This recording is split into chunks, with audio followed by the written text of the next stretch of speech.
This video is sponsored by Neeraj publication. अगर आप इग्नू के स्टूडेंट हो तो आपने नीरज बुक्स के बारे में डेफिनेटली सुना होगा। अभी यहाँ पे एक स्पेशल ऑफर चल रहा है जिसके तहत अगर आप 500 का बुक्स परचेज करते हो तो आपको 50% का फ्लैट डिस्काउंट मिलेगा और उसके लिए आपको नीरज बुक्स की ऑफिशियल वेबसाइट से ऑर्डर करना होगा। लिंक उसका डिस्क्रिप्शन में दिया हुआ है। Chapter wise reference book including sample question paper भी प्रोवाइड किया जा रहा है, तो आप लोग इस ऑफर का डेफिनेटली फायदा उठा सकते हैं। ज्यादा जानकारी के लिए डिस्क्रिप्शन में दिया हुआ लिंक को चेक करें।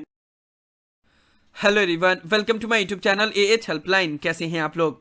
जैसा कि आप लोग को पता है कि इग्नू ने दिसंबर 2021 टर्म एंड एग्जाम के लिए एग्जाम फॉर्म फिलअप स्टार्ट कर दिया है। नाउ इस वीडियो में हम लोग डिटेल में बात करने वाले हैं कि दिसंबर 2021 टर्म एंड एग्जाम के लिए एग्जाम फॉर्म फिलअप कैसे करना है और एग्जाम फॉर्म फिलअप करने के दौरान कौन कौन सी बातों का ध्यान रखना है। आप लोग वीडियो को ध्यान से देखिएगा, चैनल को सब्सक्राइब कर लीजिएगा, वीडियो को लाइक कर दीजिएगा और एग्जाम फॉर्म फिलअप करने के दौरान किसी भी तरह के डाउट के लिए आप लोग मुझे कोई भी कॉल करके अपना डाउट क्लियर कर सकते हो। ज्यादा इन्फॉर्मेशन के लिए कैसे कॉल करना है ऊपर कार्ड में दिया वीडियो का लिंक चेक करें, उससे आपको समझ में आ जाएगा। नाउ एग्जाम फॉर्म फिलअप करने के लिए आप लोग को इस पोर्टल पे आना होगा जो आप लोग की स्क्रीन के ऊपर नजर आ रहा है। इसका लिंक मैंने डिस्क्रिप्शन में दे दिया है। एग्जाम फॉर्म फिलअप करने से पहले सभी गाइडलाइंस और इंस्ट्रक्शन को अच्छे से पढ़ लेना। नहीं समझ में आए तो इस वीडियो में मैंने डिटेल में बताया हुआ है, आप लोग चाहें तो ये वीडियो देख सकते हैं, नीचे डिस्क्रिप्शन में इसका लिंक दिया हुआ है। सभी इंस्ट्रक्शन और गाइडलाइंस को पढ़ लिए। अब एग्जाम फॉर्म फिलअप करने के प्रोसेस के बारे में बात कर लेते हैं। देखो, इग्नू ने एग्जाम फॉर्म फिलअप करने का प्रोसेस तो 4 दिन पहले स्टार्ट कर दिया था, लेकिन 4 दिन बाद मैं वीडियो बना रहा हूं क्योंकि आप लोगों को पता होगा कि इग्नू में कोई भी चीज स्टार्ट तो हो जाता है लेकिन पहले दिन बहुत सारा प्रॉब्लम होता है। पहले दिन जब स्टार्ट हुआ था तो एज यूजुअल बहुत सारे स्टूडेंट का फीस एडजस्ट नहीं किया गया था। फीस एडजस्ट का पोर्टल में वहां पे कुछ शो ही नहीं कर रहा था। प्लस जब एग्जाम फॉर्म के पोर्टल पे वो फीस पेमेंट करने जा रहे थे तो वहां पे जो पेपर में उनको प्रमोशन दिया गया वो भी शो कर रहा था, जिसमें प्रमोशन नहीं दिया गया वो भी शो कर रहा था, जिसमें पास हो गए वो भी शो कर रहा था। I mean there are so many issues are there in the examination form portal. अभी भी इश्यूज है, लेकिन पूरा इशू रिजॉल्व हो जाए उसके बाद से मैं वीडियो बनाऊंगा तो दैट मींस कि वो लास्ट डेट ही खत्म हो जाएगा। तो खैर अभी जितना इशू रिजॉल्व हुआ है उस हिसाब से मैं वीडियो अपलोड कर दे रहा हूं ताकि आप लोग को पता चल जाए कि एग्जाम फॉर्म फिलअप कैसे करना है और कौन कौन सी बातों का ध्यान रखना है। तो इस पोर्टल पे आ गए। सबसे पहले एक चीज मैं आप लोग को रिमाइंड दे देना चाहूंगा फिर से सभी स्टूडेंट को जो भी इस वीडियो को देख रहे हैं कि जो भी स्टूडेंट को प्रमोशन ऑफर किया गया है, चाहे प्रीवियस ईयर प्रमोशन ऑफर किया गया हो या इस ईयर प्रमोशन ऑफर किया गया हो, जिस ईयर में प्रमोशन आपको दिया गया है उसका एग्जाम फॉर्म फिलअप नहीं करना है। इस चीज को आप लोग याद रखना। जितने भी बैचलर और मास्टर डिग्री के स्टूडेंट हैं जिनको इस साल फर्स्ट ईयर में प्रमोशन ऑफर किया गया है उनको एग्जाम फॉर्म फिलअप नहीं करना है। आपको डायरेक्ट सेकेंड ईयर का एग्जाम फॉर्म फिलअप करना है जब भी आपका सेकेंड ईयर का एग्जाम होगा। और जितने भी बीसीए और एमएससी एमएससीएस के स्टूडेंट हैं जिनको फर्स्ट सेमेस्टर या सेकंड सेमेस्टर में प्रमोशन ऑफर किया गया है उनको फर्स्ट सेमेस्टर या सेकंड सेमेस्टर का एग्जाम फॉर्म फिलअप नहीं करना है। आपको थर्ड सेमेस्टर का डायरेक्ट एग्जाम फॉर्म फिलअप करना है। ठीक है, तो इस चीज को याद रखना। साथ ही साथ जो पुराने स्टूडेंट हैं जिनको पिछले साल प्रमोशन ऑफर किया गया था, तो जितने भी बीएजी बीकॉम जी बीएससी जी के स्टूडेंट थे तो उनको फर्स्ट ईयर में प्रमोशन दिया गया था क्योंकि उन्होंने जुलाई 2019 में एडमिशन लिया था। तो फर्स्ट ईयर का एग्जाम फॉर्म फिलअप नहीं करना है। ना ना ना, ये गलती मत करना। ठीक है, आपको डायरेक्ट सेकंड ईयर का एग्जाम फॉर्म फिलअप करना है और एग्जाम फॉर्म फिलअप करने के दौरान इस चीज को एकदम याद रखना कि आप सेकंड ईयर का ही एग्जाम फॉर्म फिलअप कर रहे हो, फर्स्ट ईयर के कोई भी पेपर का एग्जाम फॉर्म फिलअप नहीं करना। तो इस चीज को आप लोग याद रखना। यहाँ पे मैं बीसी और एमएससी एमएससीएस के स्टूडेंट को एक क्लैरिफिकेशन देना चाहूंगा क्योंकि उनका सेमेस्टर साइकिल है। तो जितने भी बीसी और एमएससी एमएससीएस के स्टूडेंट को फर्स्ट सेमेस्टर में प्रमोशन ऑफर किया गया है तो उनको फर्स्ट सेमेस्टर का एग्जाम फॉर्म फिलअप नहीं करना है। और जितने भी स्टूडेंट को सेकंड सेमेस्टर में प्रमोशन ऑफर किया गया है तो उनको सेकंड सेमेस्टर का एग्जाम फॉर्म फिलअप नहीं करना है। ओके, और देखो इसमें गलती होने का चांसेस है। उसका वजह यह है कि इग्नू ने जो एग्जाम फॉर्म में सब्जेक्ट का लिस्ट दिया है वहां पे जिसमें आपको प्रमोशन दिया गया है वो भी पेपर का नाम शो कर रहा है और जिसमें आपको प्रमोशन नहीं दिया गया है जिसका एग्जाम फॉर्म फिलअप करना है उसका भी पेपर शो कर रहा है। ठीक है, तो यहाँ पे आप लोग गलती कर सकते हो। तो इसका सोल्यूशन यही है कि सेकेंड ईयर के जितने भी पेपर हैं जिसका आपको एग्जाम फॉर्म फिलअप करना है उसको अलग से एक कॉपी में कोड के साथ नोट डाउन कर लो ताकि गलती ना हो। जब सब्जेक्ट यहाँ पे सिलेक्ट करोगे ना तो यहाँ पे मिक्सअप हो सकता है क्योंकि देखो एक पेपर BGLA 137 ये इसको ऊपर में दिया गया है और उसके बाद से BUDC 133 इसको एकदम नीचे में दिया गया है। ठीक है, तो यहाँ पे कोड लिखने में आप गलती कर सकते हो। इसी वजह से इस चीज का आप लोग ध्यान रखना कि उसको अलग से नोट डाउन कर लेना जो जो पेपर का आपको एग्जाम फॉर्म फिलअप करना है। और जितने भी स्टूडेंट हैं चाहे वो प्रीवियस ईयर जिनको प्रमोशन ऑफर किया गया था या प्रमोशन ऑफर नहीं किया गया था वो नोट डाउन कर लेंगे अलग से कि कौन कौन सा एग्जाम फॉर्म फिलअप करना है, उसमें आप गड़बड़ मत करना। ओके, अब समझ में आ गया कि कौन सी गलती नहीं करना है। ठीक है, उसके बाद से इंस्ट्रक्शन सब कुछ पढ़ लिए। इसके बाद से डिक्लेरेशन के ऊपर क्लिक करोगे, proceed to fill online exam form के ऊपर क्लिक करोगे, इस पेज पे आ जाओगे। यहाँ पे आपको अपना प्रोग्राम कोड लिखना होगा। प्रोग्राम कोड अगर आपको पता है तो ठीक है, नहीं पता है तो आप अपना आई कार्ड निकालो। आई कार्ड में आपका प्रोग्राम कोड लिखा हुआ होता है। पहले आपका कोड लिखा रहता है, उसके बाद से आपका प्रोग्राम का नाम लिखा रहता है। ठीक है, तो जिस भी प्रोग्राम से आप बिलोंग करते हो उसका कोड यहाँ पे लिखा रहेगा। तो कोड सही से पुट करना, अदरवाइज यहाँ पे इनवैलिड कोड्स फाउंड शो करेगा। कोड लिखने के टाइम पे कोई भी डॉट नहीं देना है, कोई भी कॉमा नहीं देना है, कोई भी स्पेस नहीं देना है, जो भी है उसको एक साथ ही लिखना है। अगर आपका बीएजी प्रोग्राम है तो डायरेक्ट बीएजी लिखोगे, उसमें कोई कॉमा नहीं रहेगा, कोई भी डॉट नहीं रहेगा। अगर आपका एमईजी प्रोग्राम है तो डायरेक्ट एमईजी लिखोगे। ठीक है, इस तरीके से आप अपना प्रोग्राम को लिखोगे। उसके बाद से आपका 9 या 10 डिजिट का एनरोलमेंट नंबर होगा वो लिखोगे, और यहाँ पे अपना एग्जाम सेंटर का रीजन सिलेक्ट करोगे। एक चीज मैं क्लियर कर देना चाहूंगा जो भी न्यू स्टूडेंट है उनको, कि यहाँ पे आपसे रीजनल सेंटर का नाम नहीं पूछा गया है, यहाँ पे ये पूछा गया है कि आप कहाँ पे एग्जाम देना चाहते हो। ऑल ओवर इंडिया में आप कहीं पे भी एग्जाम दे सकते हो, चाहे आपका रीजनल सेंटर कहीं पे भी हो, आप ऑल ओवर इंडिया में कहीं पे भी एग्जाम दे सकते हो, और उसके लिए आपको कुछ भी एक्स्ट्रा करने की जरूरत नहीं है, आपको रीजनल सेंटर चेंज करने की जरूरत नहीं है। अगर आप पटना के स्टूडेंट हो और अभी आप मुंबई में एग्जाम देना चाहते हो तो आप यहाँ पे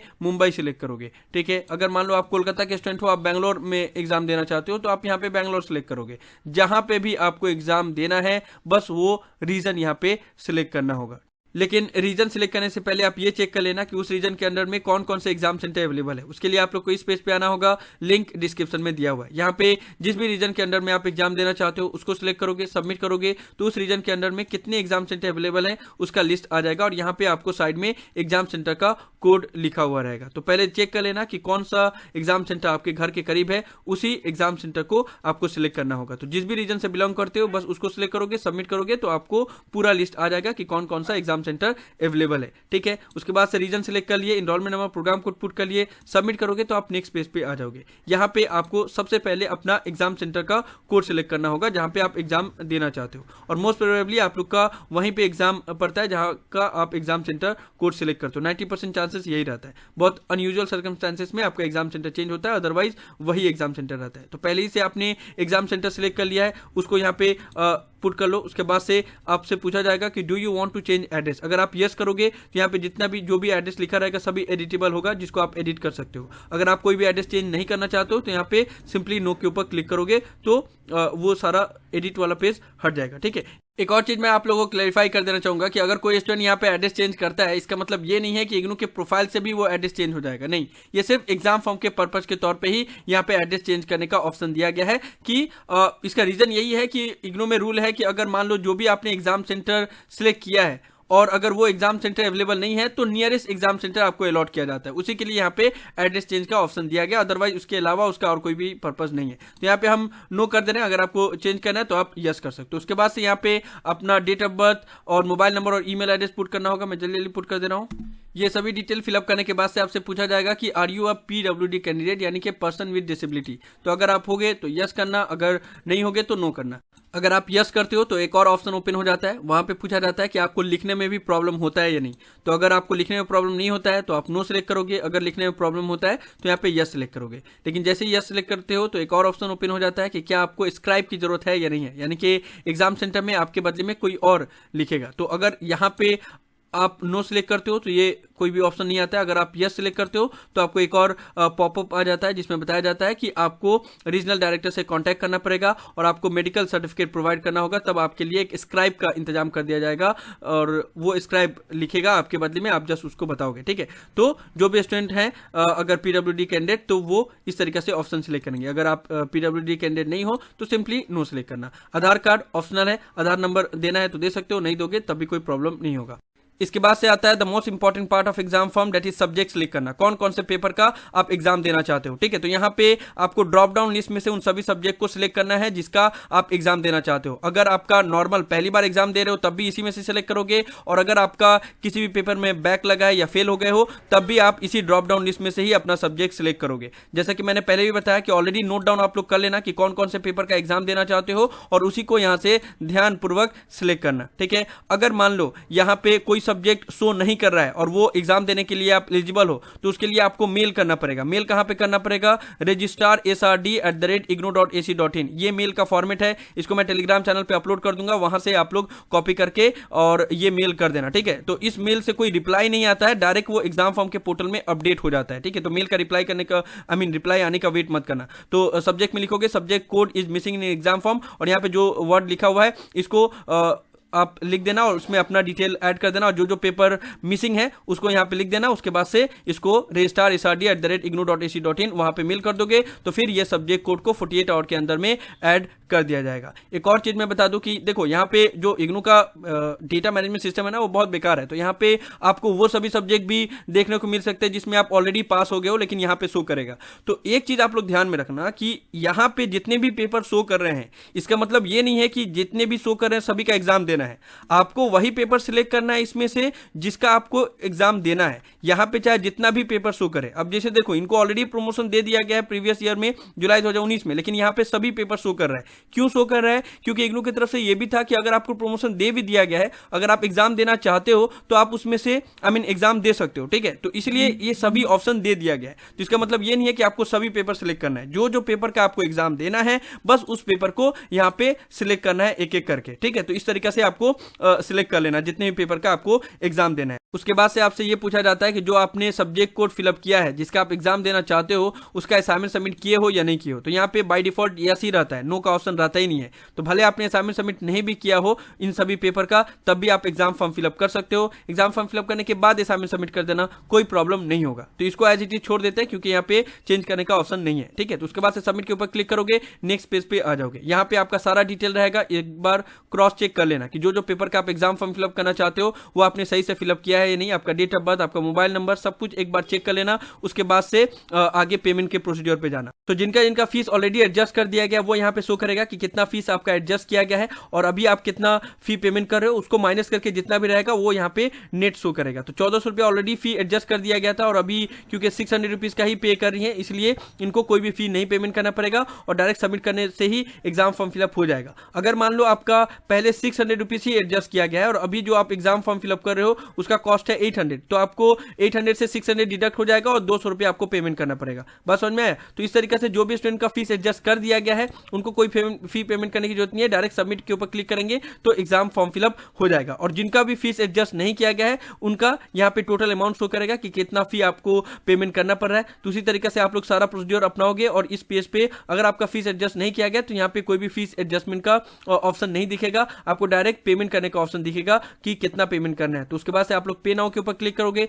पे नाउ के ऊपर क्लिक करने के बाद से यहाँ पे मेक पेमेंट के ऊपर क्लिक करोगे, फिर आपका जो पोर्टल है वो ओपन हो जाएगा। उसके बाद से आपको जिस भी मोड से पेमेंट करना है उसको सिलेक्ट करो। अगर आपके पास HDFC का क्रेडिट कार्ड या डेबिट कार्ड है तो इसको सिलेक्ट कर सकते हो, या फिर अदर जिस भी बैंक का डेबिट कार्ड या क्रेडिट कार्ड है तो इन दोनों ऑप्शन में से सिलेक्ट कर सकते हो। उसके बाद से आप पेमेंट कर सकते हो। जैसे आपका पेमेंट सक्सेसफुल हो जाएगा तो कुछ इस तरह का पेज ओपन हो जाएगा जहां पे लिखा रहेगा कि your control number for term and exam December 2021 is this, ठीक है। ये पेज आ गया, कंट्रोल नंबर आपका जनरेट हो गया, दैट मींस कि आपका exam form fill up successfully submit हो गया है। इस पेज का स्क्रीनशॉट लेके अपने पास में रख लेना। ये कंट्रोल नंबर ही इंपॉर्टेंट रहता है कि आपका exam form fill up successfully submit हो गया है। उसके बाद से आप अपना एक्नॉलेजमेंट स्लिप डाउनलोड कर सकते हो। उसका दो ऑप्शन है, एक तो यहाँ पे जो सर्च ऑप्शन दिया गया इसके ऊपर क्लिक करोगे, यहाँ पे अपना enrolment number, date of birth put करके सबमिट करोगे तब अपना एक्नॉलेजमेंट डाउनलोड कर सकते हो। या फिर सबसे सिंपल तरीका यही है कि फिर से आप डिक्लेरेशन के ऊपर क्लिक करो, proceed to fill online exam form, यहाँ पे प्रोग्राम कोड, अपना इनरोलमेंट नंबर पुट करके रीजन पुट करके सबमिट करोगे तो यहाँ पे आपको शो कर देगा कंट्रोल नंबर, ठीक है। इस कंट्रोल नंबर के ऊपर क्लिक करोगे तो आपका एक्नॉलेजमेंट डाउनलोड हो जाएगा। इसको प्रिंट आउट करके अपने पास सेफली रख देना। सो इस तरीके से आप लोग को भी अपना अपना एग्जाम फॉर्म फिलअप करना है। देखो एग्जाम फॉर्म फिलअप करने में कोई प्रॉब्लम नहीं है, बस जो भी स्टूडेंट को प्रमोशन ऑफर किया गया वो इस चीज का ध्यान रखेंगे कि जिस ईयर में या जिस सेमेस्टर में आपको प्रमोशन ऑफर किया गया है उसका एग्जाम फॉर्म फिलअप नहीं करना है। बाकी अदर जितने भी स्टूडेंट हैं उनको कोई प्रॉब्लम नहीं होना चाहिए। कोई प्रॉब्लम हो तो उसके लिए मैं हूं, ठीक है। तो इस तरीके से आप लोग एग्जाम फॉर्म फिलअप कर देना। नहीं समझ में आया तो वीडियो को रिवाइंड करके देख लेना, गलती मत करना। सो यही सब था इस वीडियो में। मैं आप लोग को दिसंबर 2021 टर्म एंड एग्जाम के लिए एग्जाम फॉर्म फिलअप कैसे करते हैं और एग्जाम फॉर्म फिलअप करने के टाइम पे कौन कौन सी बातों का आप लोग को ध्यान रखना है उन सब के बारे में डिटेल इन्फॉर्मेशन दे रहा था। मुझे उम्मीद है कि आप लोग को वीडियो पसंद आया होगा। इस वीडियो को लाइक जरूर कर दे, सभी फ्रेंड के साथ शेयर करें ताकि उनको भी सभी इंपॉर्टेंट इन्फॉर्मेशन मिल पाए। किसी भी तरह के डाउट के लिए आप लोग नीचे कमेंट बॉक्स में लिख सकते हैं या मुझे डायरेक्टली कॉल करके भी अपना डाउट क्लियर कर सकते हैं। सभी सोशल मीडिया प्लेटफॉर्म पे मैं अवेलेबल हूँ, सभी का लिंक डिस्क्रिप्शन में दिया हुआ है, वहां पे भी आप लोग मुझे फॉलो कर सकते हो। अगर आप AH हेल्पलाइन चैनल पे फर्स्ट टाइम आए हो तो मेक श्योर आप लोग पहली फुर्सत में चैनल को जरूर सब्सक्राइब कर ले। So thank you so much for watching this video. Have an awesome day. Thank you so much.